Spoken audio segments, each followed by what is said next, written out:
evening. Good evening. Welcome to the 75th commemoration of the Battle of the Coral Sea and officially launching the first 100 years of the Mateship Campaign. I am Andrew Liveris, and it is my great privilege to welcome the 45th President of the United States of America, Donald Trump, and his wife Melania.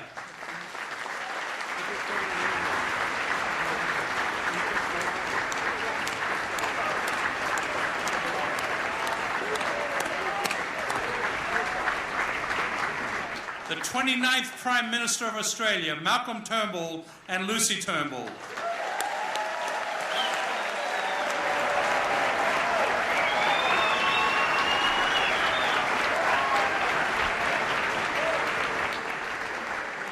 Our honoured Australian and American veterans of the Battle of the Coral Sea.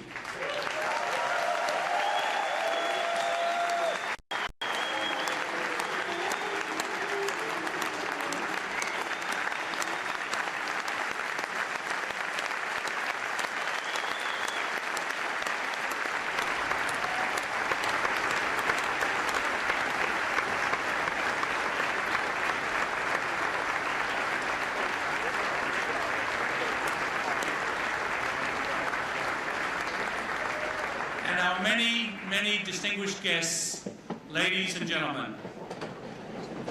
As a child born in Darwin, Northern Australia, after the war, the bombing of Darwin, with its loss of 243 lives and the possibility of a subsequent invasion, was not an abstract fear to my parents.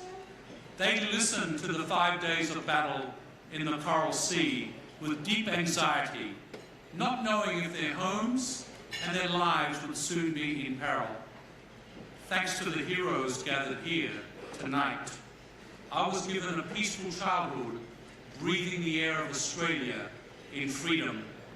Since those fateful days, a grateful Australia has not only fought and died alongside Americans, come what may, but together we have proven what freedom, democracy and the rule of law can produce. A century of unparalleled economic growth, space exploration, medical advances, educational exchanges and trade and investment in excess of $1 trillion. So tonight we honour the courage and valour of our soldiers. Thank you.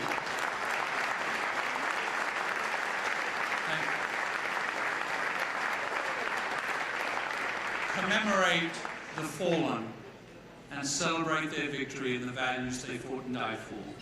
Our colour guard this evening is provided by the US Marines of the 6th Communication Battalion from Brooklyn, New York.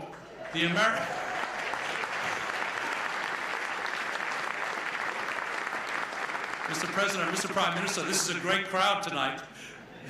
The American and Australian national anthems shall be sung by Stephanie Leone, Morgan Ryan Bertash, and Vanessa Simmons from the American Bombshells. Please rise and remain standing for the national anthems.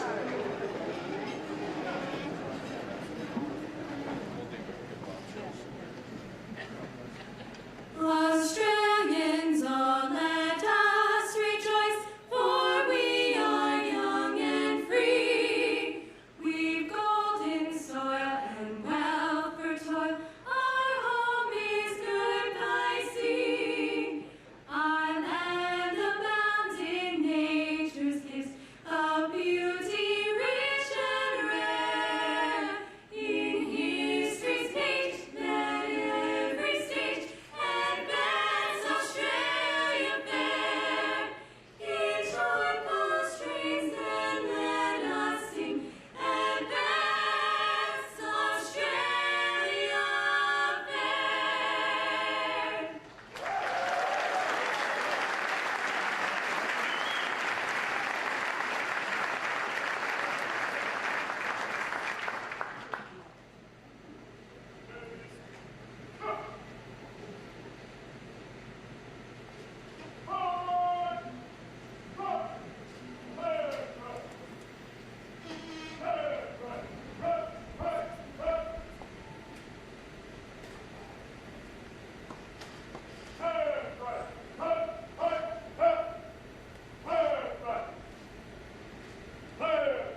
please welcome to the stage the Chair of the Board for the American-Australian Association, Jennifer Nason.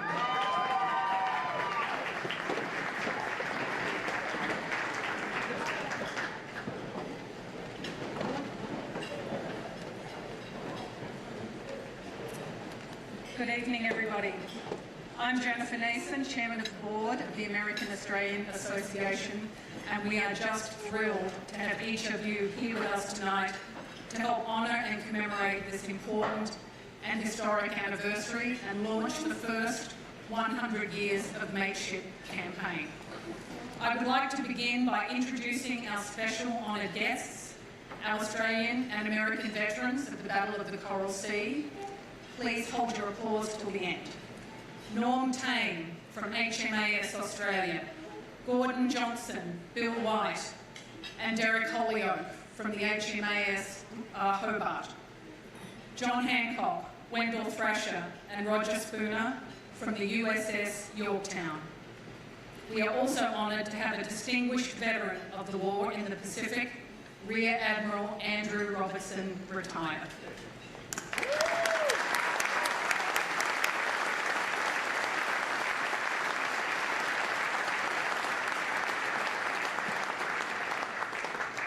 To both honour these brave heroes and commemorate the sacrifice of their comrades, we are honoured to be joined by the President and First Lady of the United States of America,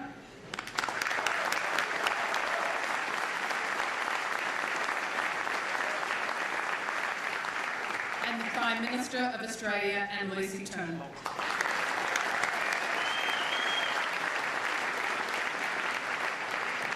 I'm also pleased to recognise the following distinguished guests, and again, I would kindly ask that you hold your applause until the end. Secretary of State, Rex Tillerson. White House Chief of Staff, Reince Priebus. Members of the President's family. Dennis Richardson, Secretary of the Department of Defence. Air Chief Marshal Mark Binskin, Chief of the Defence Forces.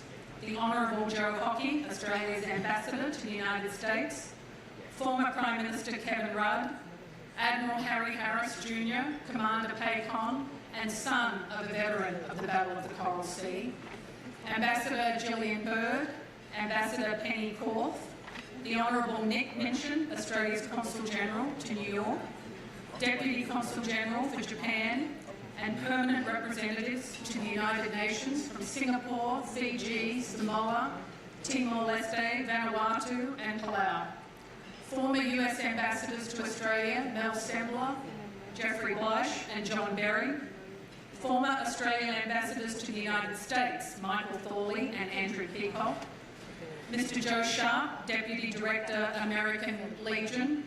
Ms Carly Brand, Deputy CEO, Soldier On. Mike Conklin, Chairman and CEO, Sentinels of Freedom. Dr Brendan Nelson, Director of the Australian War Memorial. Kevin Sumption, Director of the Australian National Maritime Museum. Please give our distinguished guests a round of applause.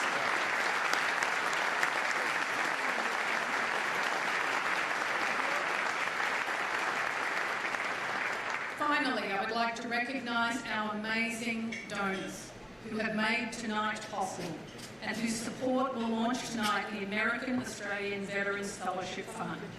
Again, I would ask you to hold your applause until the end. First, our founding partner, Wes Bush, Chairman, President and CEO of Northrop Grumman Corporation. Second, our co-partners for tonight, the Embassy of Australia and Ambassador Joe Hockey, and Qantas, who safely brought our veterans a long way to be here with us this evening. Major contributors also include Anthony Pratt, Chairman and CEO of Pratt Industries, our largest individual donor of the evening, with a tremendous gift of $700,000.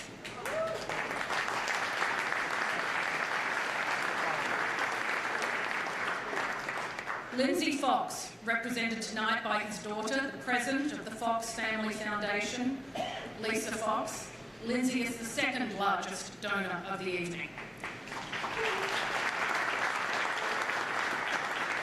Lee Clifford, Chairman of the Board of Qantas, Michael Worth, Vice Chairman of the Board of Chevron, Leanne Corrett, President and CEO, Defence, Space and Security for Boeing, as well as American Australian Association tireless patrons, Andrew Liveris, Frank Lowy, Greg Norman, Jeff Bible, Dennis Hickey, CEO of America's Lend-Lease, Rupert Murdoch, Executive Chairman of News Corp and 21st Century Fox, Robert Thompson, Chief Executive of News Corp, John Rood, Lockheed Martin Corporation.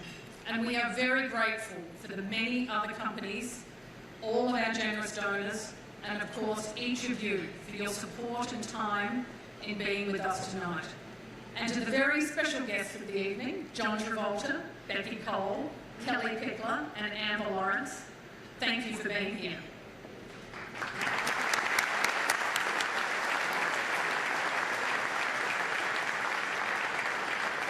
And finally, I would like to ask all of the members of the Board of Directors for the American Australian Association, my partners, to stand and be recognised tonight.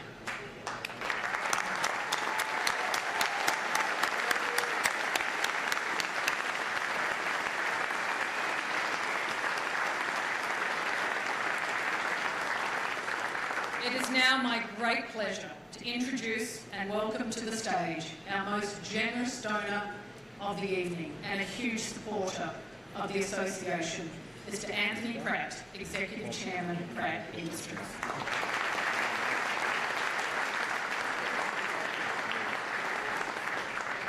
Thank you. Mr. President, Mrs. Trump, Mr. Prime Minister, Ms. Turnbull, distinguished guests, ladies and gentlemen, we pay tribute to the courageous who gave their lives for our freedom in the Battle of the Coral Sea. The United States and Australian relationship is special, and we're grateful to have been allowed to grow here.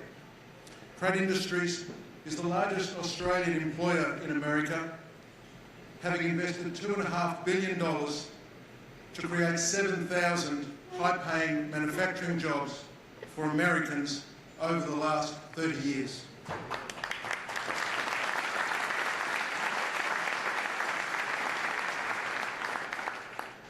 So based on what you, Mr. President, have done, and in support of your outstanding leadership in making America the greatest place in the world to manufacture, tonight I'd like to pledge an additional $2 billion over the next 10 years, doubling our rate of investment, to create an additional 5,000 high-paying manufacturing jobs in America, mainly in the Midwest.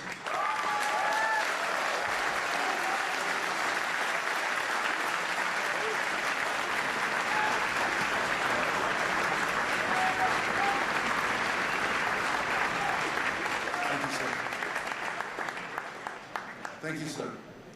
It's now my privilege to introduce our video, 100 Years of Mateship. The United States of America and the Commonwealth of Australia, a bond that can be traced back to the battlefields of World War I. In 1918, at Le Hamel on the Western Front, 4 companies of the American Expeditionary Force fought under the command of Australian General John Monash. Le Hamel was the Americans' first offensive action of the war under the command of a foreign general, and the first time Australians and Americans had fought side by side.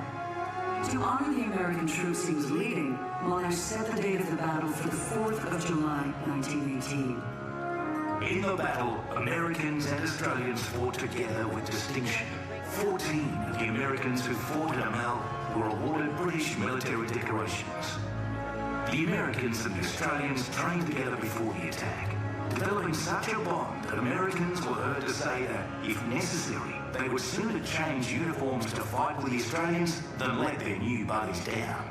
Together, they achieved victory in just 93 minutes and helped to turn the tide of war against the Germans. 2018 marks the centenary of that battle and of the deep and enduring bond between our two countries. That battle on the Western Front was the opening chapter in a story of mateship, a quality valued by Australians as standing for loyalty, friendship, trust, and sacrifice.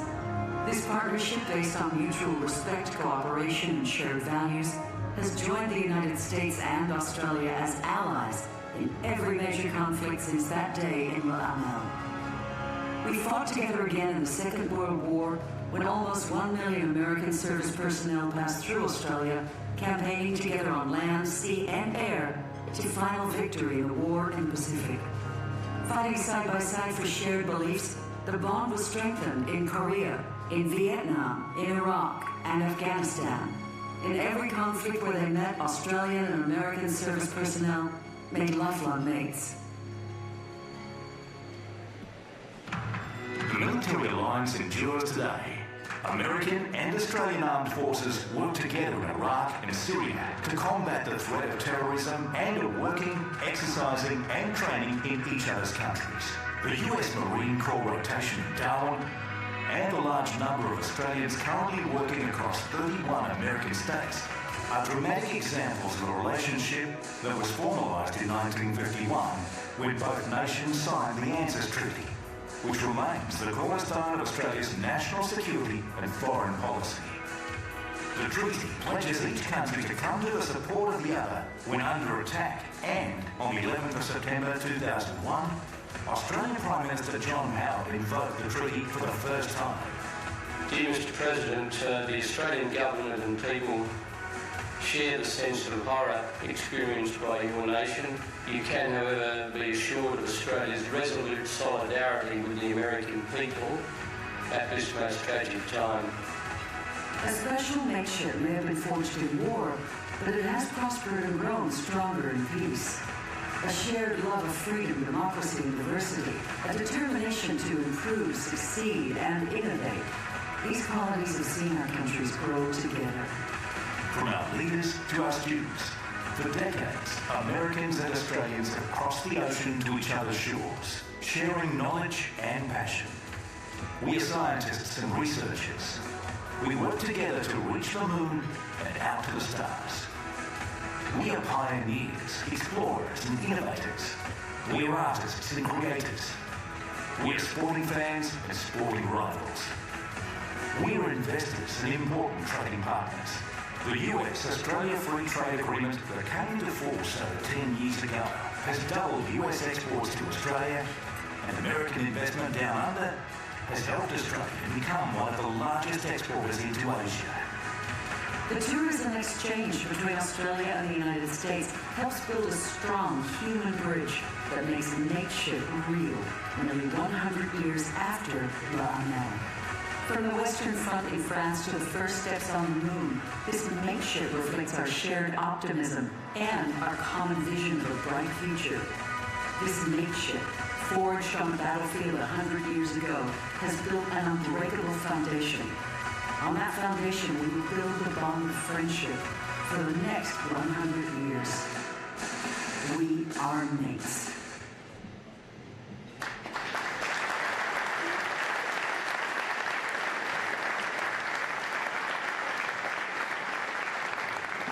Please welcome to the stage Mr. Greg Norman.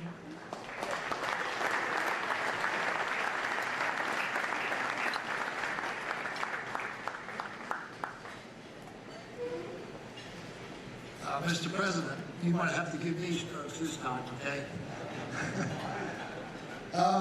Mr. President and Mr. Trump, to the Prime Minister and Mrs. Turnbull, distinguished guests, I am both honoured and humbled to open this segment of the night tonight. We are here to try and honour the amazing heroes of the Battle of the Coral Sea. I say try because nothing we do tonight can compare to their courage under fire or the victory their sweat and blood brought about. Nor can we capture the dignity and the patriotism they each have embodied over 90 years. Mr. President, Norm Tame told all of Australia last week on the cover of Mr. Murdoch's national paper, The Australian, that he hopes he has a chance to pass a message on to you. He said, I say thanks to all the Americans for what they did for Australia in the Battle of the Coral Sea. It was more than a battle, it was the start of the alliance between our countries. And if I may say this, because of the love of both countries for over 4 decades of my life, little brother Australia has gone above and beyond what big brother America ever expected. In continually strengthening the alliance, a bond forged by common themes of freedom and democracy for not just our people, but for the world. Now to hear from some of our veterans in their own words, please watch a video assembled by the National Maritime Museum of Australia.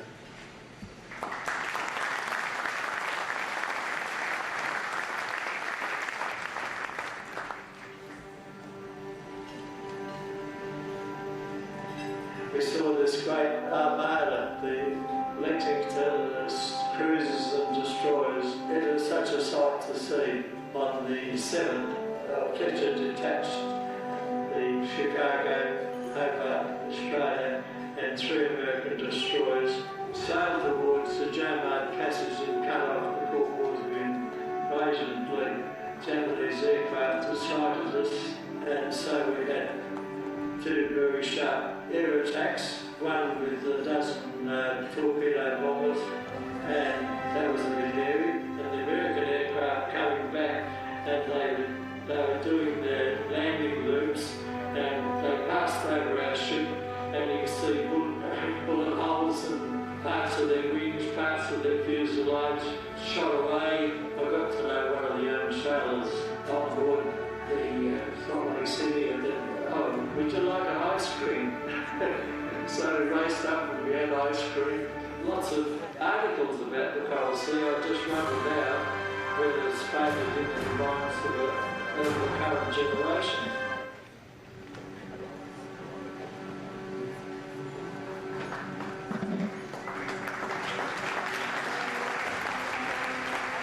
We saw them coming, but we wasn't thinking what we could do. We just go to fire on them. Our planes were meeting the other jet planes coming to us, and they were going to bomb them. I was a first loader on a 538 gun. Well, we did lose the ship, but a lot of boys lost their lives. Anyway, I went and joined the submarine crew. I made 9 war patrols out of Perth, Australia. They treated us boys good. Only thing it was there, the first time, when I first got there, they held back on our beer. They wouldn't let us have too much beer. They put it on the counter, and when you drank that up, that was it.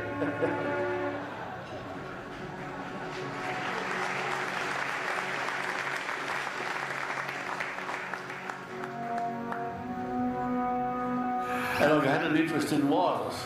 This is at 15 or 16. Time went by, and then I did the physicals and all that, and bit by bit, I joined the Navy. It became a wireless bloke.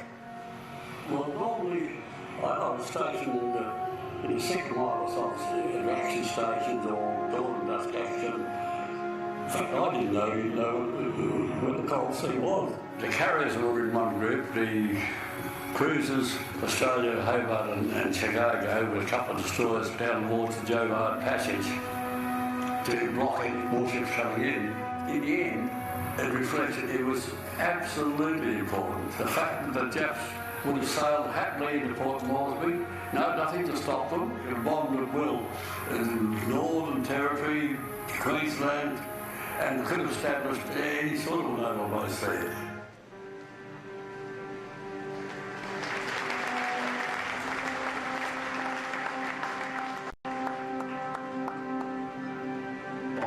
And torpedo attacks were really very significant.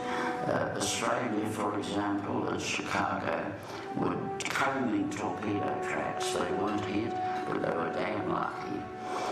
When the Japs virtually expended their bombs with their bombing runs, and then strafed the ships, they flew from stem to stern with their cannon and machine guns, and peppering the ships to a significant onslaught. There were 12 of their involved in the attack on us. And when they finished and they got back, only 2 of their aircraft returned to base. They were tenacious fighters, no question. Had arrived in war to be captured and got themselves established there. They're no more than 1,000 miles from our shore. The temptation for them to invade would have been irresistible in my view.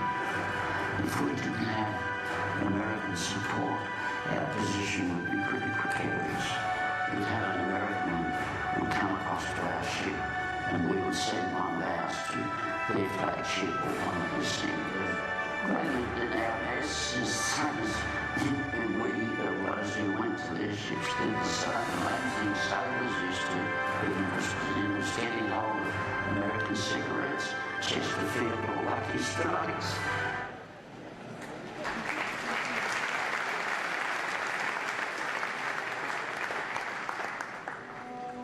I joined the Navy in October of 1941 at age 17, right out of high school.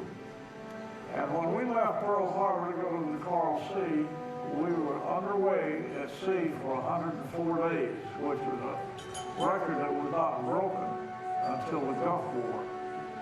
So the Japanese launched everything they had, and they got down there and they found out it was just a tanker and a destroyer, and it sank both. And that told us that the Japanese were carrier was in our vicinity. We launched fighters because there were bogies on our radar, which turned out to be Japanese, coming back from sinking at Yosho and the Sims, and it was dark, and our planes were in a landing circle, and they mistook it for their own ship, and they tried to land aboard. So we opened fire, and they were trying to invade Port Moresby, were to invade Australia. Coral Sea, Midway, and Solomon Island showed the Japanese that they had to stop. We stopped. After the battle, we circled around Lexington because she was exploding and people were doing abandoning ship. And we gathered up all of our survivors. One of our destroyers finished sinking the Lexington with torpedoes in it. Those fellows from the Australian ship came aboard, and we entertained them and had fun and got to know one another. The Australians were just like us. They were fighters. If we had not had the Australian ships out there to bolster what we had, they'd have probably sunk us as well as the Lexington. I'm sorry I didn't get to go ashore in Australia. The guys that did, if they couldn't buy a drink, the Australians said, "Go on your right, belly up to the bar," and then pick up the tab. I wouldn't tell you to do it.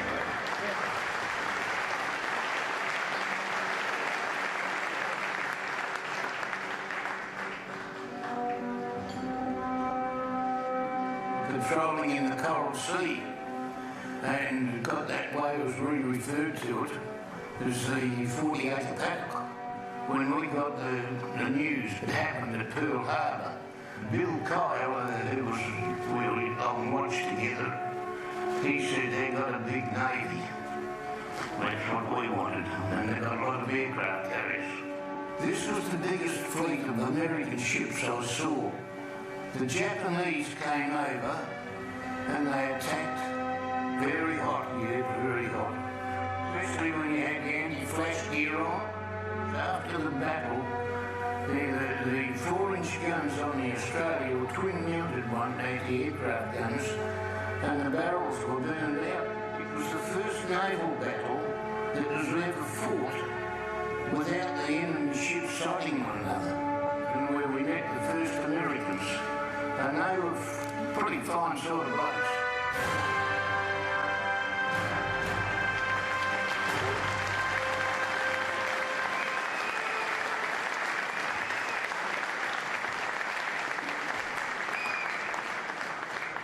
Please welcome to the stage the Chairman and CEO of the Dow Chemical Company, Andrew Liveris, and the President and CEO of Defence, Space and Security for Boeing, Leanne Corrett. I'm honoured to join with Leanne in calling our heroes of the night up to the stage one by one. Let's please hold the applause until we have them all up here for you to recognise. First, Mr. Gordon Johnson. Gordon is a veteran of HMAS Hobart. He joined the Navy at 16 as a wireless telegraphist and served in the battle in that capacity. He served throughout the war in the Pacific at sea, earning the rank of petty officer. Later in life, he became CEO of Aircraft Guided Weapons and Electronics Defence Organisation. He lectured in naval history, published articles on the Coral Sea. He's an honorary member of the Australian American Association and has worked on Coral Sea commemorative events in Australia for many years. Let's please welcome Mr. Norman Tang. Norm joined the Navy at 16 and served as a submarine lookout aboard HMAS Australia during the battle. Later in the war, Norm also served as a beach commando, fighting in the unforgiving jungles of Tarakan and Borneo. Able Seaman Tame is also a veteran of the Korean War, having served aboard the aircraft carrier HMAS Sydney. In 1948, Norm ventured to the Antarctic aboard the HMAS Wyatt Earp. Mr. Derek Holyoake. Derek, who joined the Navy as a 16-year-old, was aboard the HMAS Hobart during the battle, serving as a gun leader throughout the hostilities. Derek remained with the Navy after the war and served aboard the HMAS Sydney as a leading electrical mechanic during the Korean War.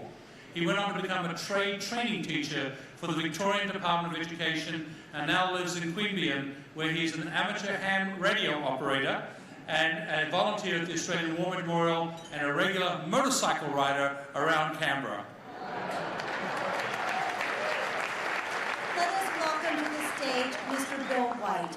Bill joined the Navy when he was 17 and served as a telegraph operator aboard the HMAS Hobart during the battle. After 8 years in the Navy, Bill moved to Western Australia, where he worked in carpentry and construction. After 30 years in Perth, Bill resettled in Queensland, where he managed a development and infrastructure company before retiring to the Sunshine Coast. Mr. Roger Spooner. Roger, a veteran of the USS Yorktown, enlisted with the Navy at 18. He served aboard the Yorktown at both Coral Sea and later at Midway, when it was sunk by the Japanese torpedoes. Roger returned to the Pacific on the USS Jack as an engine room machinist and was in Japan when the war ended. He ended his naval career as a motor machinist, second class, returned to his hometown of Iron City, Georgia, where he lives today. Let's welcome to the stage Mr. John Hancock. John joined the Navy at 17 and served aboard the USS Yorktown as a gunner and sky lookout during the battle. He was once again aboard the Yorktown in 1942 when it was sunk at the Battle of Midway. John finished the war as a first-class aircraft pilot, as a retired Navy captain, and now lives in Athens, Georgia.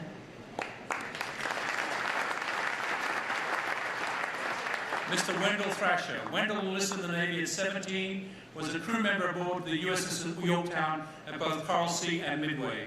After surviving the sinking of Yorktown, Wendell returned to Pearl Harbor to help repair the USS West Virginia. He finished his naval career as a seaman, first class. Wendell eventually moved back home to Lawrence County, Alabama, where he ran a small business and worked at the local paper mill until 1992.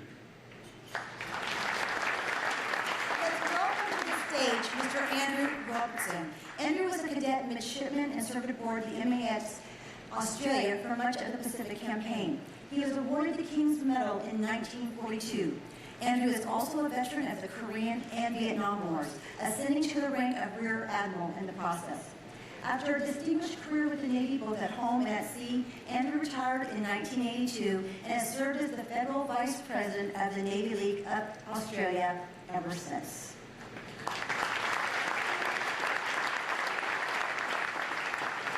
Please now join us in recognizing these heroes of the greatest generation.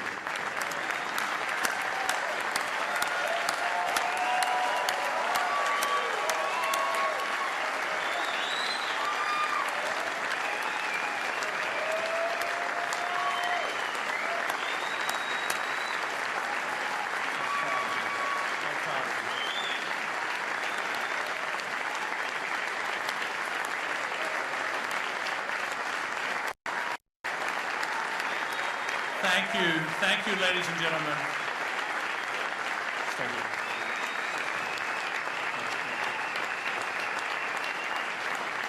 Thank you.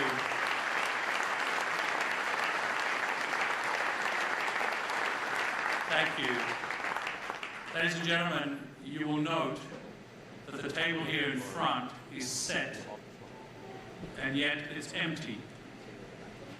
It's in remembrance of our fallen comrades and friends who are no longer with us. I ask you to stay standing and listen to the reading of the ode by Leanne.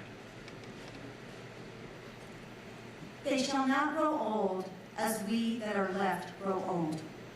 Age shall not weary them, nor the years condemn. At the going down of the sun and in the morning, we will remember them. We will remember them. Would everyone now please join me in a moment of silence for our fallen comrades.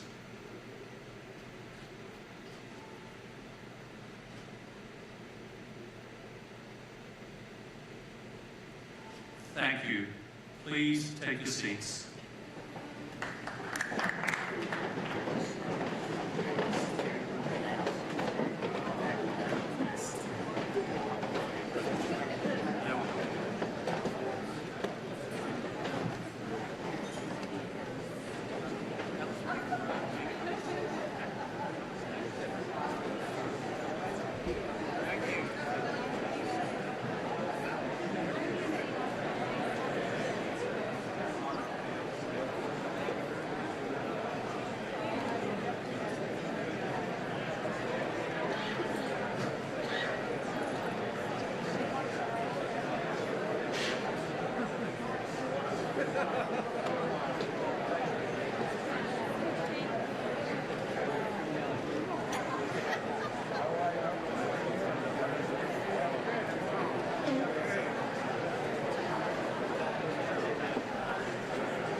Please welcome to the stage Wes Bush, Chairman, President and CEO of Northrop Grumman Corporation.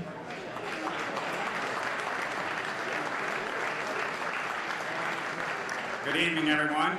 Delighted to be with you to commemorate an event that was absolutely pivotal in securing the freedom of both our nations. This evening recalls and renews the friendship and mutual interests of America and Australia. That friendship is evidenced by the presidents of the leaders of our two nations and their spouses here with us this evening.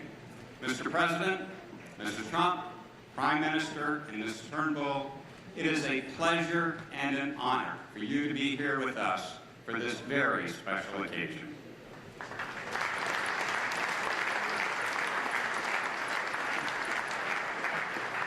This event enables us to honor the courageous World War II veterans who defended our freedoms and our values during that critical battle in the Coral Sea so many years ago.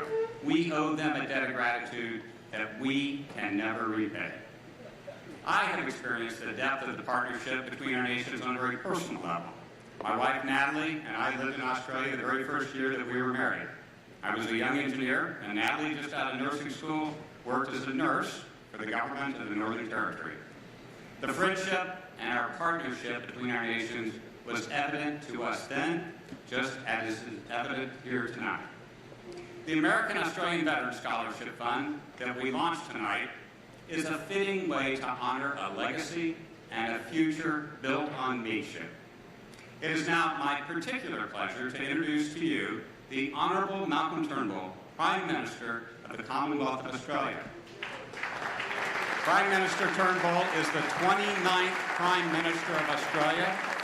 He is a graduate of Sydney University and Oxford University, earning law degrees from both. Prime Minister Turnbull has had a distinguished career in journalism, law, merchant banking, and venture capital before being elected to the Australian House of Representatives for the seat of Wentworth in New South Wales in 2004. He has held ministerial positions for the Environment and Water Portfolio and the Communications Portfolio before becoming Prime Minister of Australia in 2015. Please join me in welcoming Prime Minister Turnbull.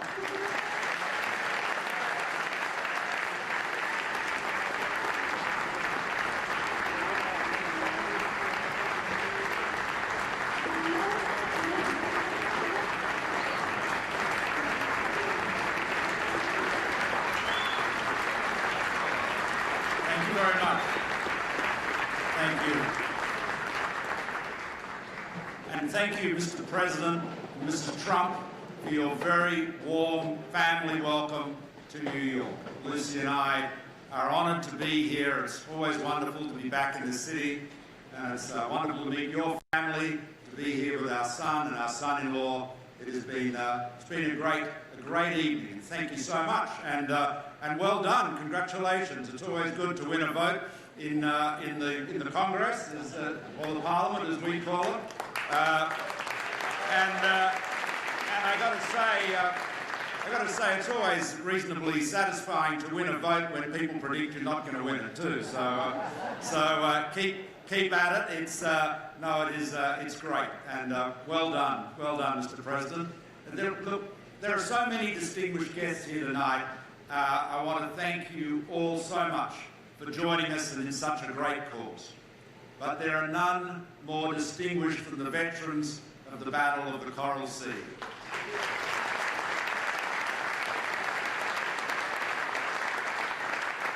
From the Royal Australian Navy, Rear Admiral Andrew Robertson, Norm Tame, Gordon Johnson, Bill White, Derek Holyoake, and from the US Navy, John Hancock, Wendell Thrasher, and Roger Spooner. Gentlemen, we salute you and we thank you.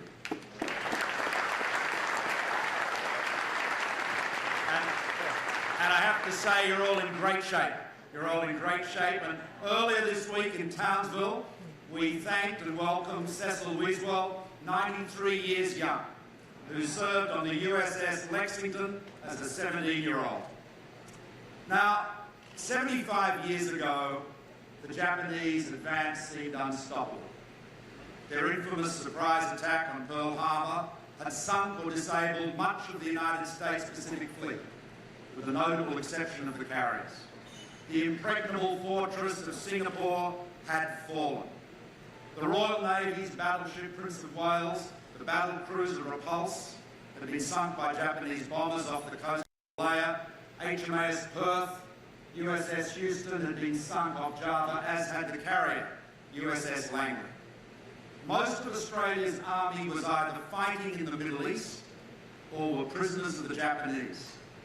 Darwin, as Andrew reminded us, had been bombed. Indonesia then, the Dutch East Indies, was taken, as was the north coast of New Guinea and the great naval base of Rabaul.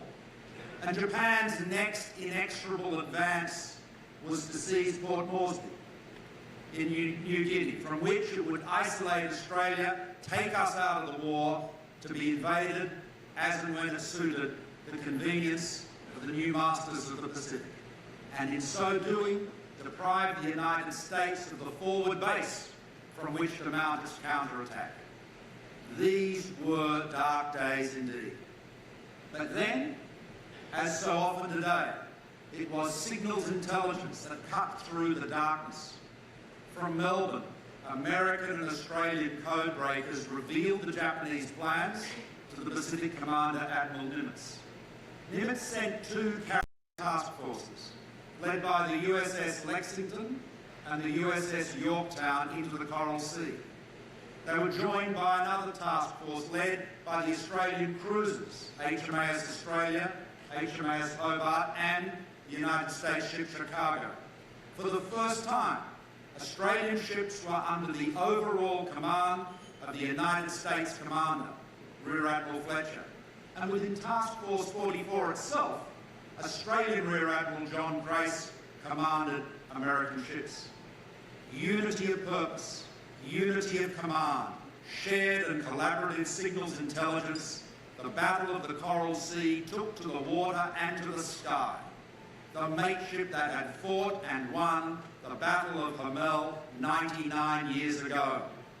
The victory in the Coral Sea was the first setback to the Japanese in the Pacific War. The Moresby invasion force was turned back, and by sinking one and damaging two Japanese carriers, it laid the foundation for the decisive victory at Midway a month later. Churchill called this time the hinge of fate, and he was so right. The hinge of fate turned to victory for America, Australia, and our allies. But it had a high price. The aircraft carrier USS Lexington was lost, as was the destroyer USS Sims and the tanker USS Neosho. Over 600 American and Australian sailors and airmen died to secure that victory. Our nation's freedom was secured by the bravery of the men on those ships and the pilots who flew through everything the enemy and the weather could throw in their way. Now, this evening, President Trump and I have discussed the bond our great nations forged in freedom's cause. From the battlefield of Hamel nearly 100 years ago to our forces fighting side by side in the Middle East at this very moment. And as we reflect on the Battle of the Coral Sea, we are reminded of how the stability and prosperity of our region over so many decades has been secured and is secured today by the United States, a commitment to the peace and stability, the rule of law in our region, renewed by President Trump, for which we thank you, sir.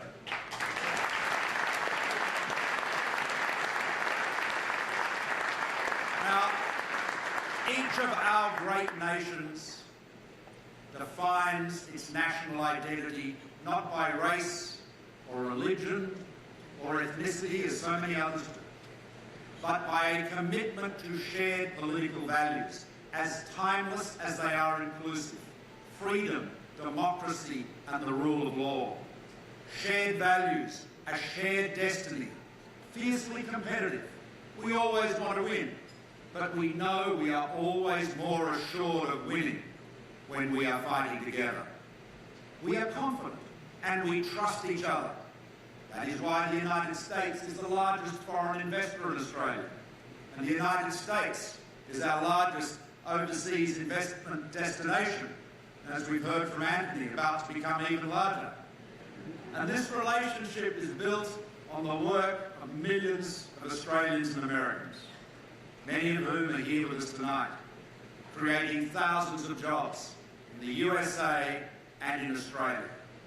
Today, together, we condemn and we resist North Korea's reckless provocation.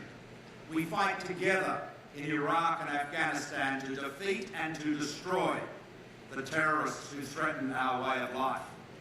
From the mud of Hamel to the waters of the Coral Sea to the sands of the Middle East today, Australians and Americans stand shoulder to shoulder defending our freedoms.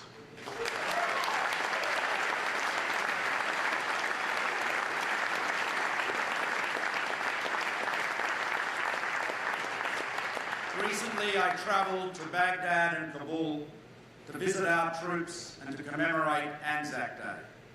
I brought with me the gratitude of our nation and the certain knowledge that we best honour the service and sacrifice of generations past by supporting the servicemen and women, the veterans and their families of today. I commend the board of the Australian American Association, Chairman Jennifer Nason, President John Berry, for their initiative in launching a new Veterans Fellowship Fund tonight, and I thank you all for being so generous. The proceeds from this evening's dinner will enable a new generation of Australian and American veterans to be recognised for their service and rewarded with the experience of earning a degree in either Australia or the United States.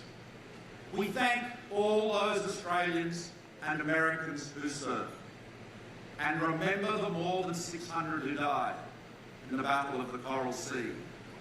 And to all those who serve in the United States and Australian Defence Forces, we honour you. We thank you, you and your families. With your courage and your service, you keep us free. Thank you.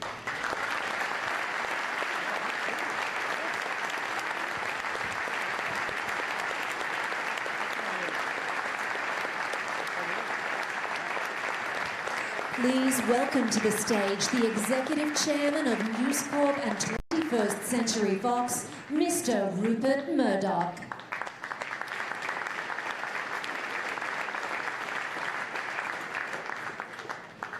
Thank you. Mr. President, Mr. Trump, welcome home. welcome back. Distinguished guests, it's an honour to be with you in the presence of the brave veterans of the Battle of the Coral Sea. I'm one of the few here old enough to be alive when you have men fought with such courage. We're all here on this day because you were there on that day, 75 years ago. And thanks to you, we still have freedom of speech, press, worship, and all the rights we cherish. We honour all who fought, especially those who lost their lives. Young Americans and Australians who get up their potential so that future generations, all of us, realise our potential. And so it's fitting that the American-Australian Association, actually founded by my father to promote understanding between our countries, is establishing a scholarship for veterans in gratitude to those who served. Welcome to the representative of Japan. Your presence is testament not only to the healing power of time, but also to the nourishing power of democracy.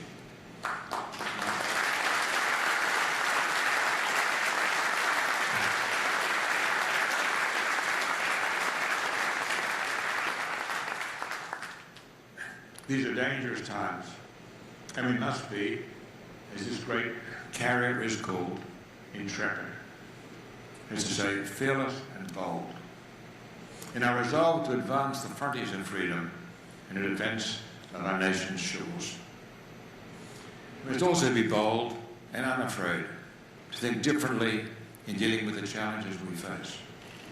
The man I'm about to introduce believes, as I do, in challenging conventional wisdom, because conventional wisdom is often not wise at all. It's particularly significant that the President announced just today that he'd be shortly visiting Saudi Arabia and Israel, two of our most important allies in a troubled region. And of course, he'll have an audience on the way home with Pope Francis. Now, whether it's cherishing our values and our allies, or standing up to enemies, we should all be inspired with the fortitude of those who made the ultimate sacrifice for people and for principle. We all have a debt to those who died that we might inherit freedom. And, importantly, all Australians have a debt to the United States. As we pay respect to our veterans and our armed forces, it's my distinct honour to introduce the Commander-in-Chief and the President of the United States, my friend Donald J. Trump.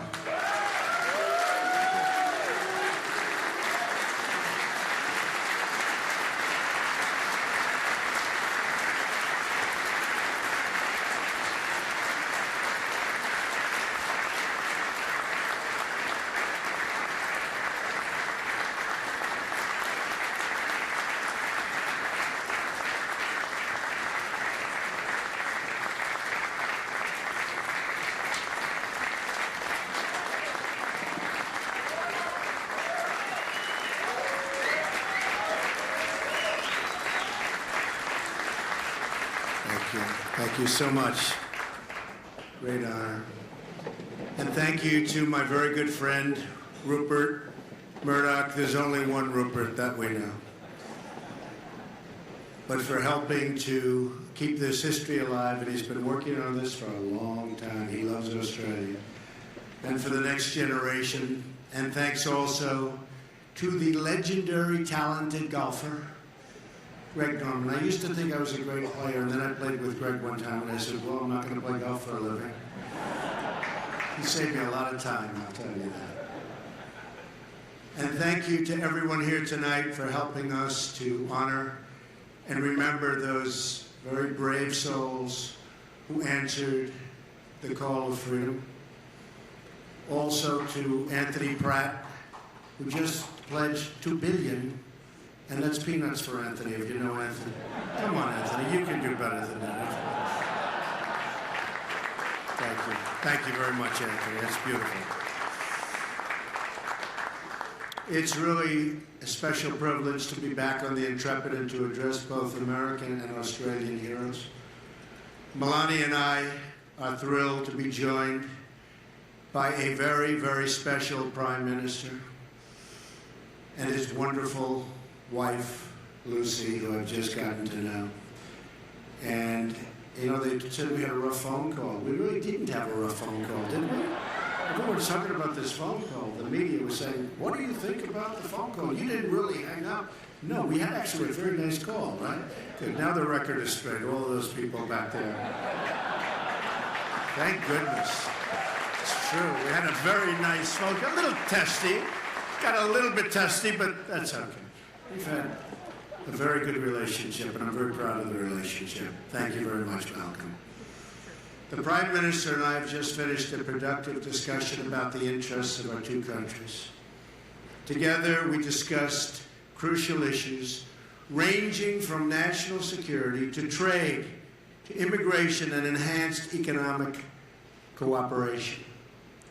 We reaffirmed the tremendous friendship between the United States and Australia and the vital importance of our security and our alliance.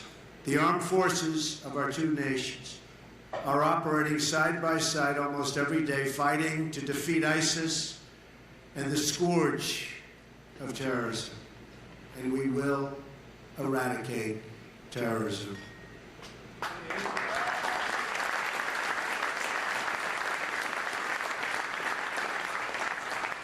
To every man and woman who has served America and Australia in uniform, two proud nations salute you, believe me. There is no better place to remember the importance of military readiness than this ship. It was laid down just 1 week before the tragic and the tragedy of Pearl Harbor and helped secure freedom in its hour of need. I was proud to share the news that this week my administration reached a historic deal with Congress to end the devastating cuts to the United States military.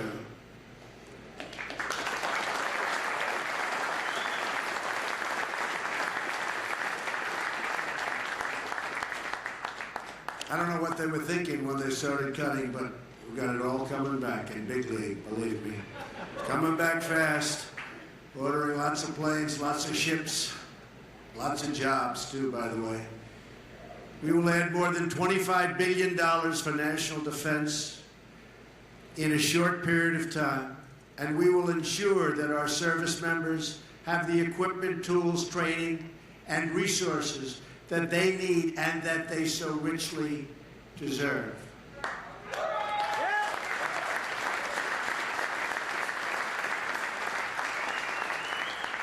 But security also requires friends that you can truly count on. That is why I was pleased to meet with Prime Minister Turnbull and why I'm so glad to be here with you tonight. And we had a great meeting just a little while ago. I want to thank the American-Australian Association for hosting this event, which I've been contributing to, by the way, for years through Rupert. Every year. He'd send me this letter, could you please give money? I said, what do I have to do with that, Rupert? And I just keep sending him money, money, and now I realize that was money well spent. That's good. Right, Rupert? For years, I've been doing my thing for Rupert. And for its decades of work to strengthen the ties between our two countries. They've done a great job. America and Australia are old friends and really natural partners. And with your help, we will remain so for a very, very long time to come.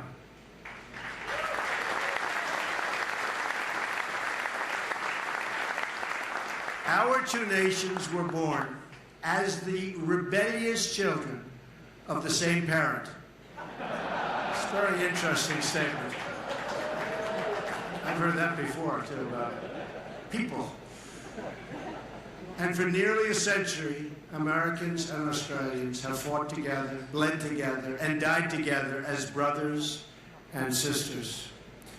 Since the First World War, when Australians led Americans in the Battle of the Homel, our brave warriors have fought shoulder to shoulder, in every major conflict, together. Their righteous cause has always been the same: the safety of our citizens and the survival of our freedom.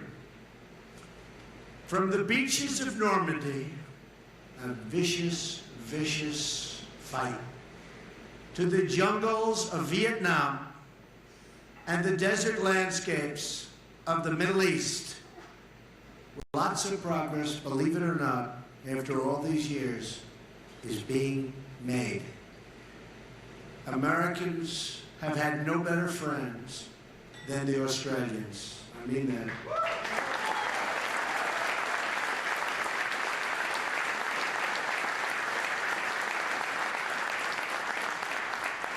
We are proudly and profoundly grateful for Australia's contributions in Syria, Iraq, and Afghanistan, and their help in the fight against terrorism following the terrible attacks of September 11th. On behalf of the United States, I thank the Australian people tonight.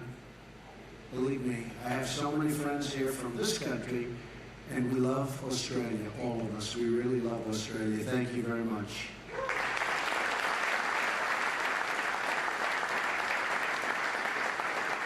I know there are many active duty service personnel from both nations with us in the audience, and I want to express our gratitude to each and every one of you. We are privileged to be joined by many amazing veterans from our two countries as well, and from so many different conflicts. There are so many conflicts that we fought on and worked on together, and by the way, in all cases, succeeded on. It's nice to win. It's nice to win. And we've won a lot, haven't we, Mr. Prime Minister? We've won a lot. We're going to keep it going, by the way. You've given your love and loyalty to your nations, and tonight a room of grateful patriots says thank you. We are especially honored by the presence tonight of 7 World War II veterans, and we've been talking about them all night, but I should mention their name once again, perhaps for the final time tonight, or we can keep mentioning them because they weren't there.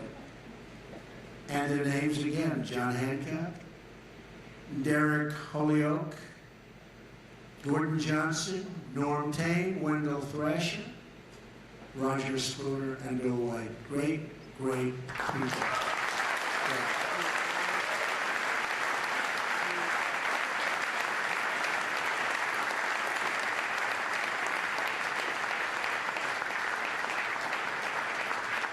These men stood at the breach in the battle to save civilization, and their sacrifice kept us free. Exactly 75 years ago this week, these men saw that historic battle with their own eyes. And we've also covered that very, very vicious, violent battle. But this is a little bit of a different description. But the end result was the same. We won. We won. They saw enemy planes flying toward them by the dozen. They saw the flames erupt into the air. And they saw the true cost of war in the faces of the heroes that never returned. On this special gathering, on this special night, we remember the courage of these men, and every man, Australian and American, who fought in the Battle of the Coral Sea.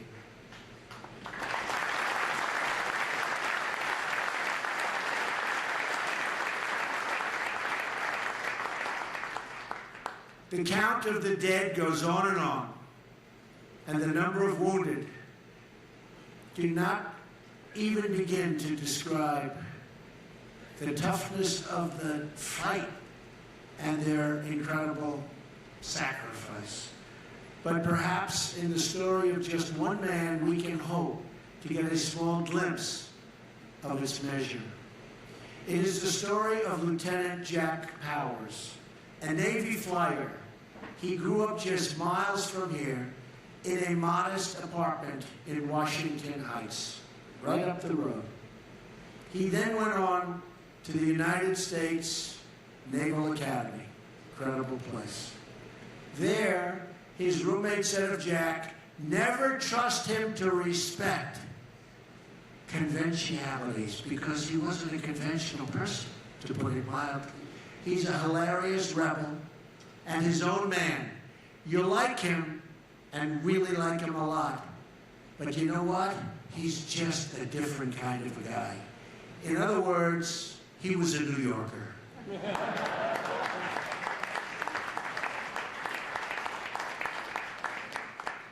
By the attack on Pearl Harbor, Jack had already served 6 years in the Navy. In the 6 months that followed, the Allies suffered many defeats and many, many casualties. Japan captured footholds all across the Pacific, and now was closing, and really fast, closing in on Australia. In May 1942, the invasion fleet moved on.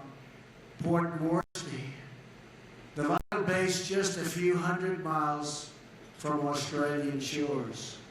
It was there off the coast that American and Australian ships met the enemy in the Coral Sea.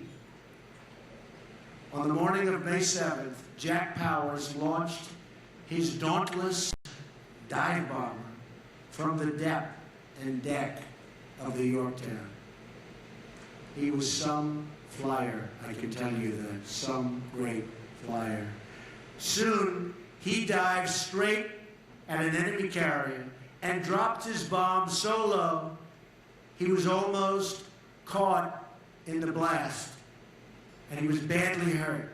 But he escaped, and the carrier sank. That night on the Yorktown, Jack urged the other pilots to take the same risk. He said, that's the way you do it. That's the way you win. That's the way you sink them.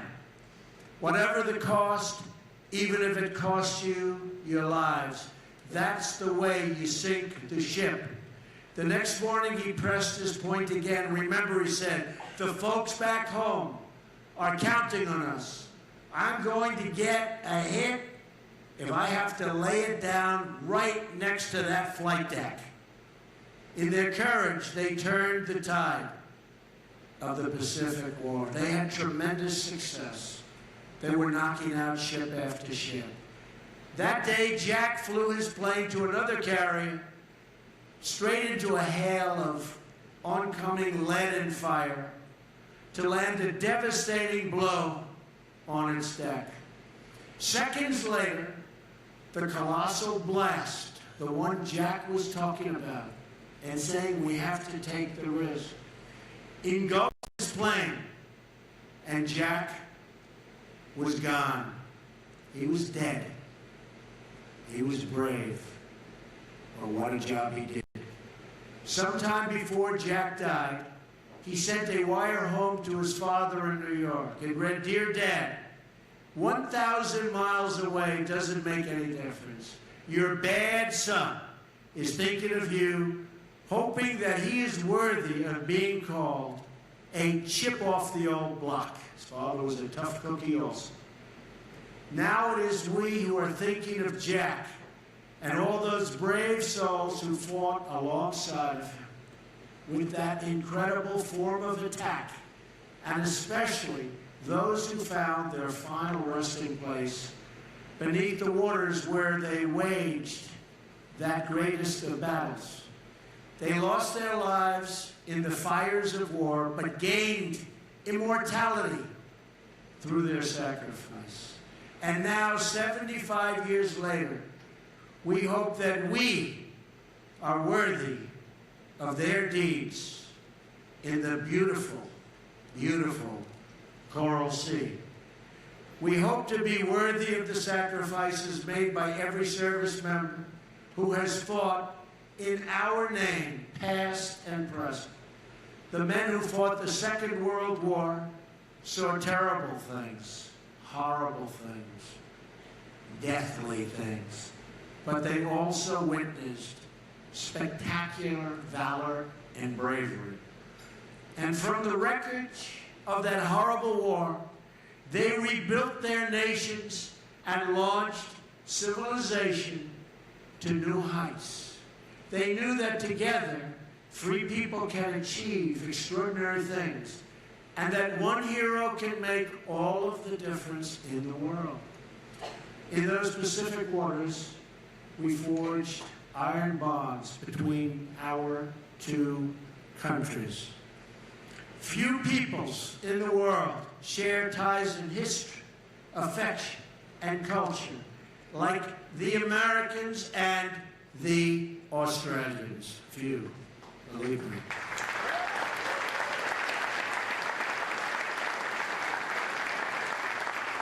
Those ties were sealed with the blood of our fathers and grandfathers, and those same ties are now the priceless heritage we celebrate so beautifully tonight. So with love for our two nations, with pride in our shared history, and with faith in Almighty God, we renew our old friendship, and we pledge our lasting partnership in the search for prosperity and everlasting peace. Mr. Prime Minister, thank you very much. I'm honored that you're here. I'm honored that Mrs. Turnbull is here. And I'm honored that everybody in this room is with us to realize what a great, great relationship our two nations have together. God bless you. God bless our fallen heroes. God bless the Australian people. And God bless the United States of America. Thank you all. Thank you. Thank you. Thank you very much.